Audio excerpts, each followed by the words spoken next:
Il y avait des grands cendriers très très hauts, très longs et très hauts. Et donc l'un d'entre nous avait eu l'idée de basculer ces cendriers, de les mettre, vous savez, le long des fenêtres, qui ressemblent à des fentes. Ça a été une des raisons pour lesquelles les CRS ont estimé qu'il fallait sans doute envahir la fac. Ils ont pensé qu'on avait des bazookas. C'est aussi une des caractéristiques du régime gaulliste d'avoir considérablement renforcé l'appareil policier.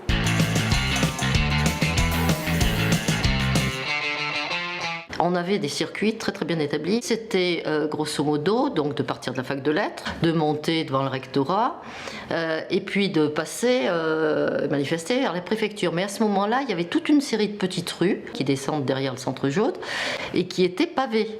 Donc les garçons ont dépavé un certain nombre de ces rues, donc il y a eu quelques pavés lancés à Clermont, et puis ensuite le jeu consistait à effectivement tourner dans ces rues pour faire tourner les CRS qui connaissaient beaucoup moins bien les rues que les étudiants qui les empruntaient, et donc de les semer systématiquement dans ce coin-là. Malgré l'appui des forces de police, la plupart, ils n'ont pas voulu rentrer dans ces conditions. On a décidé de laisser rentrer ceux qui voulaient travailler après. Mais c'était surtout les bureaux.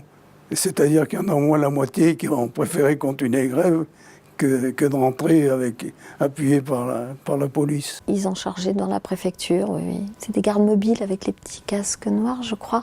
Et oui, ils sont sortis de l'intérieur de la préfecture, ils ont chargé le 13 mai. Franchement, moi, j'ai pas eu le sentiment qu'ils voulaient vraiment faire du mal, quoi. Ils ont chargé au début, mais assez doucement, et puis les étudiants s'arrêtaient, ils se retournaient, il y avait des face-à-face. On a couru, oui, moi j'ai dû courir jusqu'au carrefour, il me semble, du monument aux morts de Chamalières, là.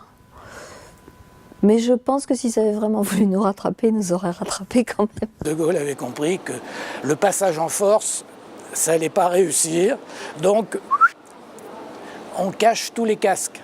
C'était exactement l'inverse de ce qui s'était opéré 10 jours plus tôt.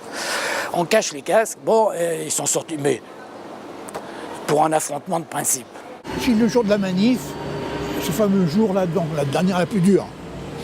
Donc je suis arrêté, mon ex-épouse a fait un coup de sang, il y avait un flic qui bastonnait un jeune homme à terre, elle s'est amenée derrière lui, elle lui a passé un coup de manchette, il nous a poursuivis. On est parti rue Blatin, là-bas. Et on s'est réfugié dans la première maison. On est rentré, on est monté à fond la caisse, jusqu'au 3e, 4e étage, je ne sais plus. Là, on a entendu de la musique, on a tapé. Les flics commençaient à remonter par l'escalier.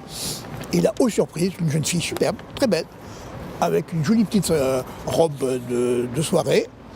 Et on distinguait à l'intérieur tout un groupe de garçons et de filles qui dansaient ensemble. C'était absolument, on est tombé en pleine surboue. C'était un bordel infect dans tout Clermont. Et eux, tranquilles, ils étaient en surboue. Extraordinaire. Deux mondes qui s'ignoraient totalement, quoi.